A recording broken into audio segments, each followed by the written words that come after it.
శుక్లాంబరధరం విష్ణుం శశివర్ణం చతుర్భుజం ప్రసన్నవదనం ధ్యాయేత్ సర్వవిఘ్నోపశాంతయే. గురుర్బ్రహ్మ గురుర్విష్ణు గురుర్దేవో మహేశ్వరః గురుస్సాక్షాత్ పరబ్రహ్మ తస్మై శ్రీ గురవే నమః. వ్యాసాయ విష్ణురూపాయ వ్యాసరూపాయ విష్ణవే నమో వై బ్రహ్మనిధయే వాసిష్ఠాయ నమో నమః. కూజాంతం రామ రామేతి మధురం మధురాక్షరం ఆరుష్య కవితాశాఖాం వందే వాల్మీకి కోకిలం. ఆపదామపహర్తారం దాతారం సర్వసంపదాం లోకాభిరామం శ్రీరామం భూయో భూయో నమామ్యహం. గోష్పతీకృతవారసిం మస్కీకృతరాక్షసం రామాయణ మహామాలరత్నం వందే అనిలాత్మజం. అంజనానందనం వీరం జానకీశోకనాశనం కపీశమక్షహంతరం వందే లంకాభయంకరం. ఉల్లంఘసింధో సలిలం సలీలం యశోకవహ్నిం జనకాత్మజాయాః ఆదాయ తేనైవ తదాహ లంకాం నమామి తం ప్రాంజలి ఆంజనేయం. ఆంజనేయమతిపాటలాననం కాంచనాద్రికమనీయ విగ్రహం పారిజాతతరుమూలవాసినం పావయామి పవమాననందనం. యత్ర యత్ర రఘునాథకీర్తనం తత్ర తత్ర కృతమస్తకాంజలిం బాష్పవారి పరిపూర్ణలోచనం మారుతిం నమత రాక్షసాంతకం. మనోజవం మారుతతుల్యవేగం జితేంద్రియం బుద్ధిమతం వరిష్టం వాతాత్మజం వానరాయుధముఖ్యం శ్రీరామదూతం శిరసా నమామి. శ్రీరామాయ నమః. శ్రీ వాల్మీకి సంపూర్ణ రామాయణం అయోధ్యాకాండము. సుమంత్రుడు రామభవనమునకు వెళ్ళుట. వేదపారంగతులైన రాజపురోహితులు, మంత్రులు, సైన్యాధికారులు రాముని అభిషేకమునకు సంతసించుచు అందరూ కలిసిన వారే. సూర్యోదయము కాగానే పుష్యమీ నక్షత్రము రాగా కర్కాటక లగ్నమున రామాభిషేకమునకు బ్రాహ్మణులు సర్వమును సమకూర్చిరి. వారు గుమిగూడిన వారై మహారాజు కనపడకపోవట వలన మన రాకను రాజునకెవరు చెప్పెదరు అని పలుకుచుండగా సుమంత్రుడు వారితో ఇట్లనెను. రాజాజ్ఞచే రాముని తీసుకుని వచ్చుటకు త్వరగా బయలుదేరి తిని. మహారాజునకును రామునకి కూడా మీరు పూజింపదగినవారు అని పలికి అంతఃపుర ద్వారమునకు వచ్చి రాజును స్తుతించెను. రాజు అప్పుడు మేల్కొని, సోతా, రాముని తీసుకుని రమ్ము అని చెప్పి తిని కదా, నా యాజ్ఞ ఎందుకు అనుసరించటలేదు? నేను నిద్రలో లేను అని దశరథుడు సూతిని ఆజ్ఞాపించాను. అంతటా రాజాజ్ఞ శిరసావహించి అతడు రాజభవనము నుండి బయలుదేరి అలంకరింపబడిన రాజమార్గమును చూసి సంతోషించిన వాడై రామునకు సంబంధించిన కథలను వినుచు అందమైన రాముని భవనమును చూసెను. ఆ భవనము కైలాస పర్వతము వలె ఉండెను. ముత్యములతో మణులతో వ్యాప్తమై చందనాగరు దూపములచే పరిమళించుచుండెను. హంసలు నెమళ్ళు కూయుచు మనోహరముగా ధ్వని చేయుచున్నవి. అట్టి రామభవనమును సుమంత్రుడు ప్రవేశించెను. రాముడు లక్ష్మణునితో దశరథుని వద్దకు వెళ్ళుట. సుమంత్రుడు ద్వారము దాటి జనరహితమైన కక్షను చేరెను. అక్కడి వారితో రామునకు తన రాకను తెలుపమనెను. వారు వెంటనే వెళ్ళి భార్యాసమేతుడైన రామునకు తెలియజేసిరి. శ్రీరాముడు సుమంత్రుని లోనికి రావించెను. కుబేరుని వలె అలంకరింపబడి బంగారు మంచంపై కూర్చుని పక్కన నిలిచి సామరముతో వీచుచున్న సీతతో కూడి చిత్రానక్షత్ర సహిత చంద్రుని వలె ప్రకాశించుచున్న రామునికి సుమంత్రుడు, రామా, మీ తండ్రి రాణి అయిన కైకేయియు నిన్ను చూడగోరుచున్నారని చెప్పి ఆలస్యం చేయక వెళ్ళుమనెను. అంతటా మిక్కిలి సంతోషించి సుమంత్రుని గౌరవించి సీతతో ఇట్లనెను. దేవి, మా తల్లి కైకేయి తండ్రియు నా వద్దకు దూతను పంపిరి. వారిద్దరెట్టివారో ఈ దూతయు అట్టివాడే. మహారాజు నేడే నన్ను యువరాజుగా అభిషేకించును కనుక త్వరగా వెళ్ళి మహారాజును చూసేదను. నీవు నీ పరివారంతో సుఖముగా నుండుము, ఆనందించుము. భర్తతే గౌరవింపబడిన సీత భర్తకు శుభములను కోరుచు ద్వారము వరకు సాగనంపెను. మరియు నీకు తూర్పు దిక్కున ఇంద్రుడు, దక్షిణమున యముడు, పడమర దిక్కు వరుణుడు, ఉత్తర దిక్కున కుబేరుడు రక్షకులై ఉండుదురుగాక అని పలికెను. అంతటా సీతను వెనుకకు పంపి రాముడు సుమంత్రునితో ఇంటి నుండి వెడలి ద్వారం వద్ద వినయముతో చేతులు జోడించి ఉన్న లక్ష్మణుని చూశాను. మధ్యమ ద్వారమందు స్నేహితులను అభినందించి ప్రకాశవంతమగు రథమునెక్కాను. విచిత్రమైన సామరముల చేత పూని లక్ష్మణుడు రథముపై వెనుక కూర్చుని రామునకు రక్షకుడుగా ఉండెను. అప్పుడు రాముడు వెళ్ళుచుండగా జనసమూహము యొక్క కోలాహం ఏర్పడెను. అంతటి శ్రేష్ఠములైన గుర్రములు, కొండల వంటి వేనుగులు వందల కొలది వేల కొలది అనుసరించినవి. ఇతనికి ముందు చందనాగారు సుగంధ ద్రవ్యములతో నలంకరింపబడి ఖడ్గములను ధనుస్సులను ధరించి సూరులు నడిసిరి. పిమ్మట వాద్యధ్వనులు, వందిమాగాదులు, స్తోత్రధ్వనులు, సూరులు సింహనాదములను మార్గమందు వినివచ్చినవి. మేడల కిటికీల నుండి అలంకరించుకున్న స్త్రీలు పువ్వులు చల్లుచుండగా ఇతరులు పొగడుచూ నమస్కరించిరి. తల్లిని సంతోషపెట్టువాడా, నీ తల్లి అయిన కౌసల్య తండ్రి రాజ్యమును పొందుచున్న నిన్ను చూసి తప్పక సంతోషింపగలదు. స్త్రీలు రాముని హృదయప్రియురాలగు సీతను స్త్రీలందరిలో శ్రేష్ఠురాలనుగా భావించిరి. రోహిణీ చంద్రుని పొందినట్లు సీతారాముని పొందుటకు పూర్వం ఎంతో పుణ్యము చేసియుండును మొదలైన ప్రియవచనములను వినుచు మార్గమును శ్రీరాముడు వెళ్ళుచుండెను. రాముడు రాజు కాబోచున్నాడు కనుక మన కోరికలన్నీ తీరినట్లే అని పురజనులు అనుకొనిరి. ఏనుగులు, రథములు, గుర్రములు, జనసమూహము గల 4 వీధులు కలియు కూడలి గొప్ప రత్నములతో కూడినదై కన్నుల పండువగా ఉండెను. రాజమార్గము మిక్కిలి స్వచ్ఛముగా మహాపరిశుభ్రముగా ఉండెను. అట్టి రాజమార్గమున దేవేంద్రుని వలె ప్రవేశించెను. మిత్రుల పలుకు ఆశీర్వాదములను వినుచు తగిన విధముగా పౌరులను గౌరవించుచు రాముడు వెళ్ళెను. రాముని తండ్రి తాతలు పోషించగా ఎట్లు సుఖించితమో అంతకంటే మిన్నగా రాముని రాజ్యమున సుఖింపగలము. రాముని రాజ్యమందు ప్రతిష్ఠితుడైతే భోజనము కూడా అవసరము లేదు. రాముడు పట్టాభిషిక్తుడైతే అంతకంటే ఇష్టమైనది వేరే లేదు. ఇట్లు తనను గూర్చి పలుకు మాటలను వినుచు రాజమార్గమున రాముడు నడుచుచుండెను. రాముడు దాటి ముందుకు వెళ్ళినా అతని నుండి మనస్సును కన్నులను మరలించుటకు ఎవ్వడుకూ సమర్థుడు కాలేదు. ఎవడు రాముని చూడడో, వేనిని రాముడు చూడడో వాడు సమస్త జనులనందు నిందితుడు. అతని ఆత్మ కూడా వానిని నిందించును. రాముడు కైలాస పర్వత శిఖరముల వంటి మేడ చివరి భాగములు కలిగి దేవేంద్రుని ఇంటి వంటి తండ్రి భవనమును చేరెను. ధనుస్సులు ధరించిన వారిసే కాపలా గాయపడుచున్న 3 ద్వారములు గుర్రములపై దాటి పాదచారి అయి 2 ద్వారములను అతిక్రమించి ఇతర జనులను నివారించి శుద్ధమైన అంతఃపురంలో ప్రవేశించెను. రాజకుమారుడైన రాముడు తండ్రి వద్దకు వెళ్ళగా సంతోషించిన జనము తిరిగి వచ్చుటను నిరీక్షించిరి. కైకేయి రాముని వనమునకు పంపుట. రాముడు శుభప్రదమగు ఆసనముపై కూర్చొని నట్టియు వాడిపోయిన ముఖముతో దుఃఖించుచున్న తండ్రిని చూసి తరువాత తల్లిని చూశాను.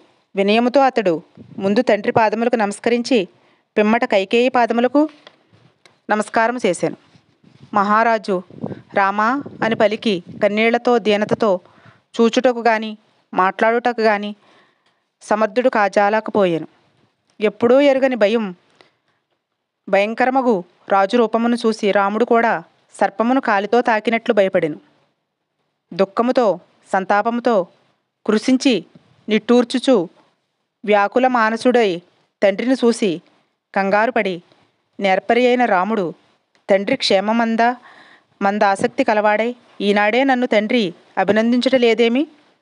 పూర్వము కోపముతోనున్నవాడై నన్ను చూసి ప్రసన్నుడయ్యేడివాడు. అట్టి అతడు నన్ను చూసి ఏల మిక్కిలి ఆయాసమునందుచున్నాడు, దీనుడి వలె దుఃఖముననుభవించుచున్నాడు అని తలచుచు కైకేయికి నమస్కరించి రాముడిట్లనెను. నేను తెలియక ఏదైనా తప్పు చేసితినా? మా తండ్రి కోపంతో ఉన్నాడు. నీవే ఆయనను ప్రసన్నుని చెయ్యుము. నాపై ఎన్నడూనూ ప్రేమను చూపువాడేలా ప్రసన్నత లేనివాడై ఉన్నాడు. నన్ను మాట్లాడించుట లేదు. శరీరంలో గాని మనస్సునందు గాని సంతాపం బాధించుచున్నదా? మహారాజు కోపించినచో క్షణకాలము కూడా జీవింపచాలను. ప్రత్యక్ష దైవమైన తండ్రి ఎడల ఎవడు భక్తి కలవాడు కాడు? దేవి, ఏ కారణముచే మహారాజునికి మార్పు వచ్చినది అని ప్రశ్నింపగా ఆమె రామునితో లజ్జ విడిసి ఇట్లు మాట్లాడెను. ఈయనకు మనసులో ఏదో ఉంది, నీకు భయపడి మాట్లాడుట లేదు. ప్రియమైన నీకు ప్రియము చెప్పుట కాతనికి మాట వచ్చుట లేదు. అందువలన ఆయన నాకు ప్రతిజ్ఞ చేసిన దానిని నీవు తప్పక చేయవలేను. ఇతడు పూర్వము నాకు వరమిచ్చి పామరుడు వలె పిమ్మట బాధపడుచున్నాడు. మహారాజు నీరు పోయిన చోట వంతెన కట్టినట్లు నాకు వరమిచ్చి ఇప్పుడు బాధపడుచున్నాడు. మహారాజు సత్యమును విడవకూడదు. శుభమైన అశుభమైనను నీవు చేసేటి ఎడల అంతయు నీకు నేను చెప్పెదను. ఈతడు నీకు చెప్పడు అని పలికారు. అప్పుడు రాముడు బాధపడుచు రాజు సమక్షమున రాణితో, దేవి, నాకిట్టి మాటను చెప్పకుము. రాజు మాటకు కట్టుబడి అగ్ని అందైనను దుమికెదను, తీవ్ర విషమునైనా త్రాగెదను, సముద్రమందైనను పడగలను. గురువు, తండ్రి, రాజు, హితుడనగు వాని మాట ప్రకారమే ఏ పని అయినా చేయగలను. కనుక రాజుకు ఇష్టమైన పనిని తెలియజేయుము దేవి, తప్పక చేసేదను, ప్రతిజ్ఞ చేయుచున్నాను.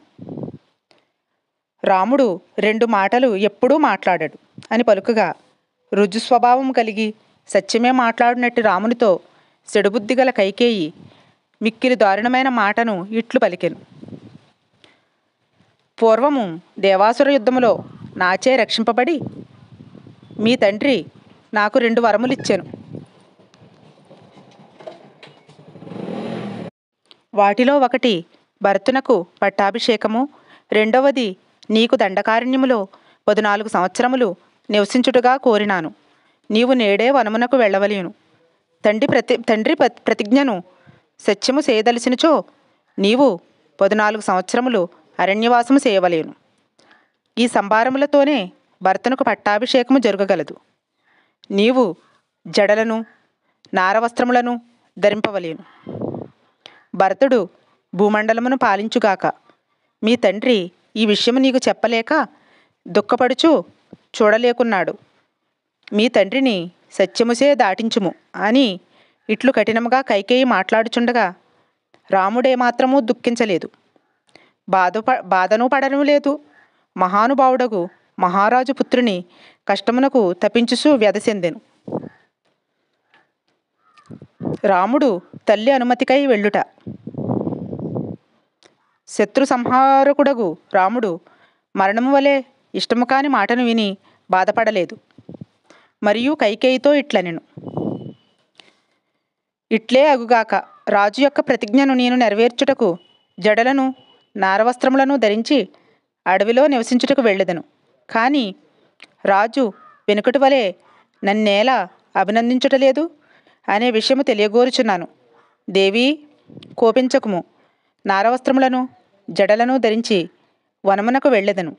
మేలు చేయువాడు గురువు, తండ్రి, కృతజ్ఞుడగు రాజు ఆజ్ఞాపించిన ఏ పని చేయను. రాజు ఆజ్ఞాపించిన ఏ పని చేయను. మహారాజు భరతుని పట్టాభిషేకమును నాకు స్వయంగా నేల చెప్పలేదు. ఇది ఒక్కటే నా మనసును దహించుతున్నది. నేను సీతను, రాజ్యమును, ప్రాణములను, ధనమును సంతోషపూర్వకముగా భరతునకు స్వయంగా తండ్రి ఇమ్మనిచో ఇచ్చివేయుదును. నీ సంతోషము కొరకు నేనే పనినైనా చేయుదును. నీవు ఆయనను ఊరడించుము. నేలను చూచు మెల్లమెల్లగా కన్నీటిని విడుచుచున్నాడు. రాజాజ్ఞగా దూతలు వెళ్ళి మేనమామ ఇంటి నుండి భరతుని తీసుకుని వత్తురుగాక. నేను త్వరగా దండకారణ్యమునకు వెళ్ళెదను. తండ్రి వాక్యమును ఆలోచింపకుండా 14 సంవత్సరములు నివసించుటకు వనమునకు వెళ్ళెదను. అప్పుడు కైకేయి సంతోషించి రాముని ప్రయాణమును నమ్మి అతనిని త్వరపెట్టెను. భరతుని కొరకు దూతలు వెళ్ళెదరు. నీవు ఆలస్యము చేయుట తగినది కాదు. కనుక రామా, నీవు శీఘ్రముగా అరణ్యమునకు వెళ్ళుము. రామా, నీవు పట్టణము నుండి వనమునకు వెళ్ళిన గాని రాజు స్నానము భోజనము చేయడు. ఇట్లు పలుకగా మహారాజు ఛీ, ఎంత కష్టము! దుఃఖముతో నిట్టూర్పు పుచ్చి మూర్ఛనొంది మంచం మీదనే పడిపోయాను. కైకేయి చెప్పగా రాముడు తండ్రిని లేపి కొరడా దెబ్బతిన్న గుర్రము వలె అడవికి వెళ్ళుటకు త్వరపడెను. మరియు కైకేయితో ఇట్లనెను, దేవి, నేను ధనాశ కలవాడను కాను. ఋషుల వలె స్వచ్ఛమైన ధర్మమును ఆశ్రయించిన వానిగా నన్ను తెలుసుకొనుము. పూజ్యుడకు తండ్రికి ఏదైనా పని చేయవలసినచో అందుకు ప్రాణములైనను లెక్క చేయను. తండ్రి చెప్పకపోయినను నీ మాటను బట్టి అరణ్యమున 14 సంవత్సరములు నివసించెదను. తల్లి అనుమతిని సీతను ఊరడించి నేడే దండకావనమునకు వెళ్ళెదను. భరతుడు రాజ్యము పరిపాలింపగలడు. తండ్రిని సేవించినట్లే తల్లికి సేవ చేయగలడు. అది సనాతన ధర్మము అను రాముని మాటలు విని తండ్రి మిక్కిలి దుఃఖించి శోకవేగముచే మాట్లాడలేనివాడై పెద్ద పెట్టున దుఃఖించెను. రాముడు స్మృతి తప్పిన తండ్రి పాదములకు అనార్యురాలగు కైకేయికి నమస్కరించి తల్లికి తండ్రికి ప్రదక్షిణము చేసి అంతఃపురమున వెలుపలకు వచ్చి తన మిత్రవర్గమును చూసెను. సుమిత్రానందవర్ధనుడు లక్ష్మణుడు కన్నీటితో నిండిన నేత్రములు గలవాడై కోపముతో రాముని అనుసరించి వెళ్ళాను. పట్టాభిషేక సంభారమునకు ప్రదక్షిణము చేసి రాముడు మెల్లగా నడిచెను. అరణ్యమునకు వెళ్ళదలిసి రాజ్యమును విడుచుచున్న రామునకు మనోవికారమేమియూ కానరాలేదు. మరియు శుభకరమైన శ్వేతఛత్రమును అలంకారముతో కూడిన సామరములను విడిచి దుఃఖమును మనస్సులోనే ధరించి ఇంద్రియములను గ్రహించి అనిష్టమును చెప్పబోవాడై తల్లి భవనములో ప్రవేశించెను. రాముని ఆకారములో ఎవ్వరికినీ మార్పు కనరాలేదు. శరత్కాల చంద్రుడు తన సహజమైన తేజస్సును వలె శ్రీరాముడు సహజమైన సంతోషమును విడవలేదు. గొప్ప కీర్తిగల రాముడు మధురమగు వాక్కుతో సమస్త జనులను గౌరవించుచు తల్లి వద్దకు వెళ్ళెను. సమానమైన గుణములు కలిగినట్టియు గొప్ప పరాక్రమశాలి అయిన లక్ష్మణుడు తనలోని దుఃఖమును పొక్కనీయక రాముని వెన్నంటి నడిచెను. రాముడు సంతోషముతో నిండియున్న ఆ ఇంటిని సొచ్చి వచ్చిన అనర్థమును చూసి మిత్రవర్గం ఎట్టి ఆపదకు గురియగునో అని ఏమాత్రమునూ మార్పు చెందలేదు. దశరథుని ఇతర రాణుల విలాపము. కౌసల్య మూర్ఛ. రాముడు చేతులు జోడించి వెళ్ళుచుండగా అంతఃపుర స్త్రీల ఆర్తధ్వని మిన్నుముట్టెను. అంతఃపురమునకు రక్షకుడైన రాముడు దేశాంతరము వెళ్ళుచున్నాడు. తన తల్లిని చూసినట్లు మనల్ని అందరూ చూసువాడు, నిందించినను కోపమును పొందనివాడు అట్టివాడు దేశాంతరము వెళ్ళుచున్నాడని రాణులందరూ దూడపోయిన ఆవులట్లు భర్తను నిందించి పెద్దగా దుఃఖించిరి. రాజు అంతఃపురమందలి ఆర్తధ్వని విని పుత్రదుఃఖము చేత తపించి ఆసనమునందే ఒరిగెను. రాముడు మిక్కిలి ఆయాసపడి నిట్టూర్చుచు ఏనుగువలే సోదరునితో తల్లి అంతఃపురమునకు ఇంద్రియ నిగ్రహము కలవాడై వెళ్ళెను. అచట పూజ్యుడకు ద్వారమందలి వృద్ధ పురుషుని చూశాను. మరియు ఇతరులను కూడా చూశాను. వారందరూ రామును చూసి జయధ్వని చేసిరి. మొదటి ద్వారం దాటి రెండవ ద్వారం చూశాను. అచట వేదవేత్తలు వృద్ధులు రాజుచే సత్కరింపబడిన వారునగు బ్రాహ్మణులను నమస్కరించి 3వ ద్వారమును ప్రవేశించెను. అచటనున్న స్త్రీలు బాలురు వృద్ధులు ద్వారపాలకులైన వారు రాముని తల్లికి త్వరగా ప్రియమైన విషయములను తెలిపిరి. కౌసల్యాదేవి రాత్రి జాగారం చేసి పుత్రుని మేలు కోరి ప్రాతకాలమున విష్ణువునకు పూజ చేసెను. ఆమె పట్టు వస్త్రము ధరించి మంగళకృత్యములను నొనర్చి అగ్నిలో హోమము చేసెను. అప్పుడు రాముడు తల్లి అంతఃపురము లోపల ప్రవేశించి అగ్నిలో హోమము చేయించుచున్న తల్లిని చూశాను. దేవతా కార్యము కొరకు సిద్ధము చేయబడిన అక్షంతలు, నేయి, ఉండ్రాళ్ళు, హవిస్సు, పేలాలు, తెల్లని పూలమాలలు, పాయసము, పులగము, సమిదలు, పూర్ణకుంభములు చూశాను. తెల్లని పట్టుసీర ధరించి వ్రతనియమములు పాటించి కృషించినట్టియు నీటితో దేవతకు తర్పణమునొచ్చుచున్న ఆమెను చూశాను. ఆమె తల్లిని సంతోషపెట్టినట్టియు దగ్గరకు వచ్చిన కుమారుని చూసి ఆడగుర్రము తన పిల్లలను చూసినట్లు ఎదురు వెళ్ళాను. మరియు చేతులతో కౌగిలించుకుని శిరస్సు మూర్ఖుని రామునితో ఇట్లనెను: మీ కులమందలి వృద్ధులు ధర్మశీలురు, మహాత్ములైన రాజర్షుల ఆయుస్సును కీర్తిని కులోచితమైన ధర్మమును నీవు పొందుదువుగాక. ధర్మాత్ముడైన మీ తండ్రి ఈనాడే నిన్ను యువరాజుగా పట్టాభిషిక్తుని చేయగలడు అని పలుకగా, రాముడు, దేవి, మహాభయము ప్రాప్తించినది, నీకు తెలియదు. ఈ విషయము నీకు, సీతకు, లక్ష్మణునకు దుఃఖము కలిగించినది. నేను దండకారణ్యమునకు వెళ్ళెదను. 14 సంవత్సరములు జనరహితమైన అరణ్యమందు నివసించెదను. కందమూల ఫలములను ఆహారముగా తీసుకొనుచు మునివలే జీవింతును. మహారాజు భరతునకు యవరాజ్యమునిచ్చుచున్నాడు అని పలుకగా, ఆమె గొడ్డలిచే నరకబడిన మద్దికర్రవలే నేలపై పడిపోయాను. దుఃఖముచే తెగిన అరటి చెట్టు వలె కింద పడిన తల్లిని లేవదీసి దుమ్ము కొట్టుకొనిన ఆమె శరీరమును చేతితో తుడిసెను. మరియు లక్ష్మణుడు వినుచుండగా కౌసల్య ఇట్లు పలికెను: నాకు నీవు పుట్టనిచో సంతానము లేని దానినై ఇంత దుఃఖము అనుభవించడి దానను కాను. గొడ్రాలను అనే దుఃఖం ఒకటే ఉండేడిది.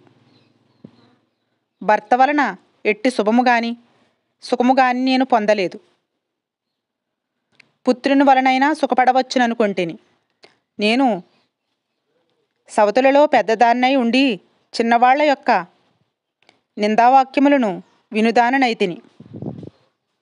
ఇంతకంటే స్త్రీలకు మిక్కిలి దుఃఖకరమైనది ఏముండును?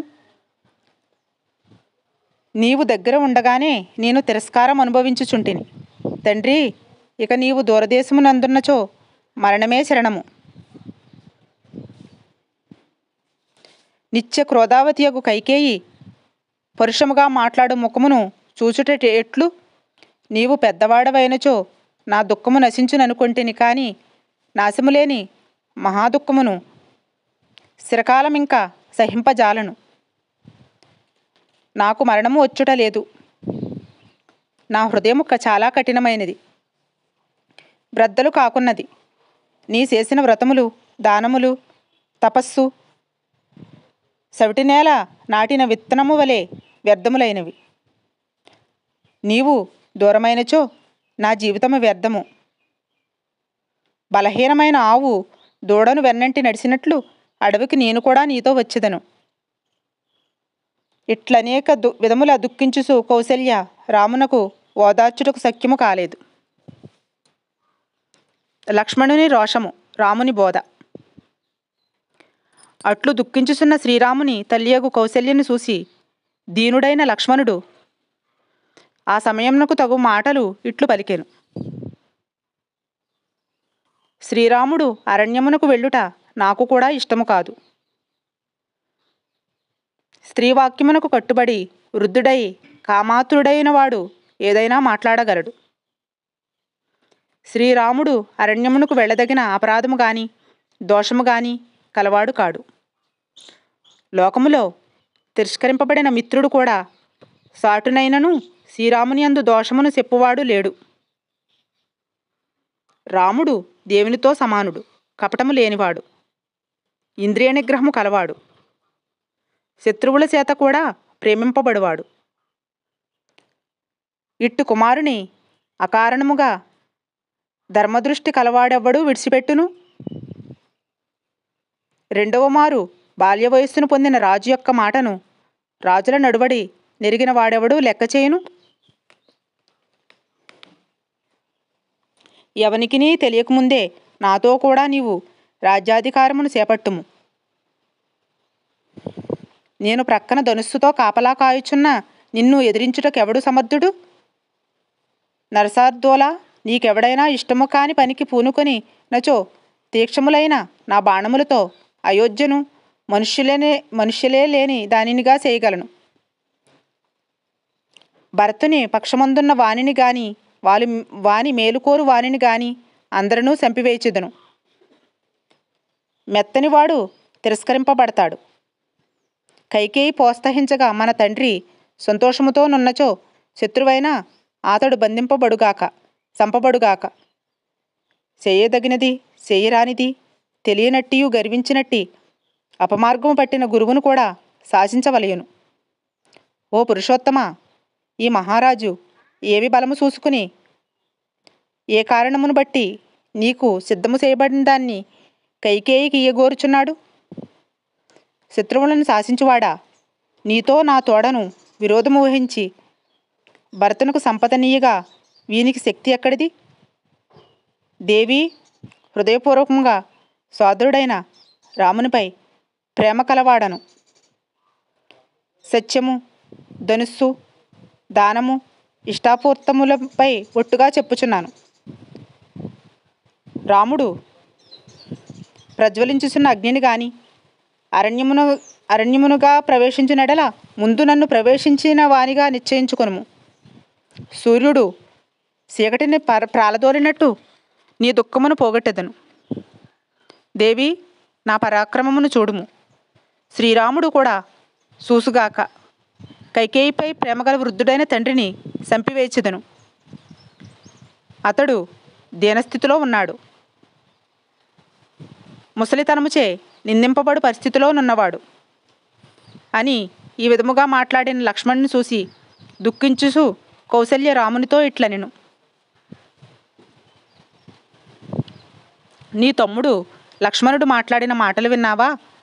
తరువాత చేయదగిన దానిని నీ ఇష్టప్రకారము చేయుము. దుఃఖముచే తప్పించిపోవచ్చున నన్ను విడిచి వెళ్ళవద్దు. ధర్మము తెలిసిన వాడవుగాన ధర్మము ఆచరింపుము. నీవిక్కడనే ఉండి నాకు శుశ్రూష చేయుము. కుమారా, తన ఇంటిలోనే ఉండి నియమముతో తల్లికి సేవ చేయుచు గొప్ప తపస్సుతో కాశ్యపుడు స్వర్గమును పొందెను. మహారాజు నీకెట్లు పూజింపదగినవాడో నేను కూడా నీకట్లే గౌరవింపదగిన దానను. నేను నిన్ను వనవాసమునకు అనుమతించుటలేదు కనుక నీ వరణ్యమునకు వెళ్ళవలదు. నీ వియోగము వలన నాకు జీవితము కాని సుఖము కాని ఉండనేరవు. నీతో కలిసి ఉండి గడ్డి తినను శ్రేయస్కరమే. దుఃఖించుచున్న నన్ను విడిచి నీవు వెళ్ళినచో ప్రాయోపవేశము చేసేదను, జీవించలేను. అప్పుడు నీకు నరకమే ప్రాప్తించును అని పలికాను. ఆ విధముగా దుఃఖించుచున్న తల్లి అయిన కౌసల్యతో రాముడిట్లా నేను నాకు తండ్రి మాటను అతిక్రమించు శక్తి లేదు. నీకు తల వంచి నన్ను అనుగ్రహింప కోరుచున్నాను. నేను అరణ్యమునకు వెళ్ళదలుచుచున్నాను. ఋషి అయిన కండువు తండ్రి చెప్పినందున గోవును చంపెను. సగరుని ఆజ్ఞసే అతని కుమారులు భూమిని త్రవ్వుచూ మరణించిరి. పరశురాముడు తల్లిని చంపెను. ఇట్లనేక మహానుభావులు తండ్రి ఆజ్ఞను పాటించి గొప్పవారైరి. దేవి, ధర్మమును నేను క్రొత్తగా నీకు ప్రతికూలముగా చెప్పుటలేదు. తండ్రి మాట నెరవేర్చిన వాడెవ్వడునూ తక్కువవాడు కాలేదు అని పలికి లక్ష్మణునితో ఇట్లు పలికెను. లక్ష్మణ, నీకు నాపై గల స్నేహమును నేను ఎరుగుదును. నీ పరాక్రమము, బలము, తేజస్సును నేను ఎరుగుదును. అట్లే మా తల్లి యొక్క సాటిలేని దుఃఖము కూడా నాకు తెలుసు. ధర్మమును ఆశ్రయించిన వాడు తండ్రి మాటను గాని, తల్లి మాటను గాని, బ్రాహ్మణుని మాటను గాని అంగీకరించి వ్యర్థము చేయరాదు. నేను తండ్రి ఆజ్ఞను మీరి నడువలేను. కనుక క్షత్రియ ధర్మ సంబంధమైన బుద్ధిని విడిచిపెట్టుము. తీక్షణ భావమును విడిచి ధర్మమును ఆశ్రయించి నన్ను అనుసరింపుము. ఇట్లు లక్ష్మణునితో పలికి మరలా చేతులు జోడించి తల వంచి నమస్కరించి, దేవి, అరణ్యమునకు నన్ను నంగీకరింపుము. నా ప్రాణములపై ఒట్టు, నాకు శుభము పలుకుము. ప్రతిజ్ఞ నెరవేర్చి మరలా పట్టణమునకు రాగలను. నీవు, నేను, సీత, లక్ష్మణుడు, సుమిత్రయు తండ్రి ఆజ్ఞను పాటింపవలెను. ఇది సనాతన ధర్మము. అమ్మా, సంభారములను చక్కబెట్టి దుఃఖమును మనస్సులో అణిసి ధర్మయుక్తమైన నా వనవాస బుద్ధిని అనుసరింపుము అని దాశరథి పలుకగా, కౌసల్య రామును చూసి మరలా ఇట్లు పలికెను. కుమారా, నీకు తండ్రి ఎట్లో నేను అట్లే. గౌరవింపదగిన దానను. అరణ్యవాసమునకు నేను అనుమతించుటలేదు. మహాదుఃఖములోనున్న నన్ను విడిచి వెళ్ళుట నీకు తగిన పని కాదు. నీవు లేని జీవితము, లోకము వ్యర్థము. క్షణకాలమైనను నీ సన్నిధానము శ్రేయస్కరము అని రాముడు చైతన్యము లేనట్టులన తల్లిని సంతాపముతో నిండిన లక్ష్మణుని చూసి ధర్మబద్ధమైన మాట నిట్లు పలికెను. లక్ష్మణ, నీ భక్తిని, పరాక్రమమును నేనెరుగుదును. గురువు, రాజు, వృద్ధుడు అగు తండ్రి కోపముసే గాని, సంతోషమున గాని, కామం వలనైనను చెప్పిన పనిని ధర్మబుద్ధి కలవాడే చెయ్యకుండును. ధర్మాత్ముడైన రాజు బ్రతికి భర్తలేని స్త్రీవలే దేవి నాతో అరణ్యమునకెట్లు వచ్చును? అమ్మా, నా వనవాసము అంగీకరింపుము. నాకు శుభము పలుకుము. వనవాసం పూర్తి అయిన పిమ్మట తిరిగి వచ్చేదను అని నరశ్రేష్ఠుడైన రాముడు తల్లిని ఓదార్చుచూ దండకారణ్యమునకు వెళ్ళగోరుచున్నవాడై తమ్ముడైన లక్ష్మణుని గట్టిగా శాసించి తన మనస్సునందే తల్లికి ప్రదక్షిణము చేసెను. మంగళం కోసలేంద్రాయ మహనీయ గుణాబ్దయే చక్రవర్తి తనూజాయ సార్వభౌమాయ మంగళం. మళ్ళీ అయోధ్యాకాండము తరువాయి భాగంతో రేపు కలుద్దాం. సర్వం శ్రీ ఉమామహేశ్వర పరబ్రహ్మ